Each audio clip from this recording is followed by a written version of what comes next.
Okay guys, I'm chasing a fuel gauge issue on a 89 YJ Wrangler.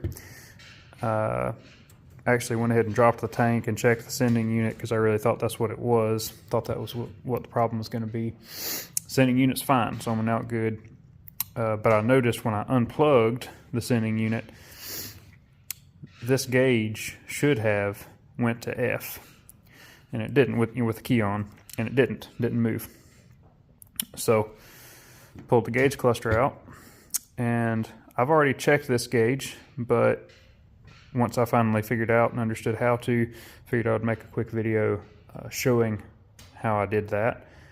And it looks like probably my issue is going to end up being on this printed circuit board back here, or a wire between this cluster and the sending unit. So let me cut real quick. I'll show you how I removed this gauge. So it's just held in by a single nut on that post. That nut's removed. The gauge will push out the front like that, and this comes out. Okay, so you're going to need this for your testing. Let me go ahead and show you.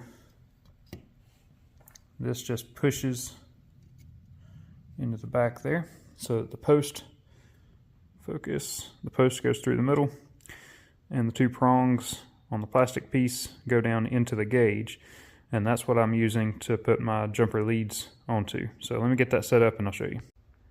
All right, so like I mentioned earlier, the gauge always sat on E when it was installed. So I've got it wired up now directly to the battery. The bottom post goes to positive 12 volts. The center post, the stud actually coming off the back of the gauge, goes directly to ground. So I've got that red and black hooked up to frame ground and battery positive there.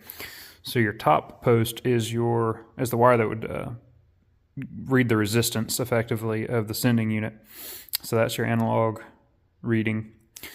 So right now I've just got it out of the way. So you can see I'm all the way on F, so I know my gauge moves. And then now if I take that top post to ground, I see the needle wig down toward E. So I know that this gauge is working properly. So I've got a problem somewhere between my sending unit and my gauge. I'm thinking probably in that circuit board, that printed circuit board that the gauge actually sits into, because my sending unit checks out correctly and my gauge checks out correctly. So hopefully that was helpful. Just thought I'd show you guys while I had the camera here, the gauge actually moving. So I've got the sensor wire, which is the top prong on the back of the gauge. And if I just take that to ground, gauge wigs down. Okay. And I believe it's okay to do that because the sending unit gets down to effectively a dead short. It ranges anywhere from 0 ohms to about 90. So this has internal resistors. It's okay to take it directly to ground, I believe. So this gauge checks out good.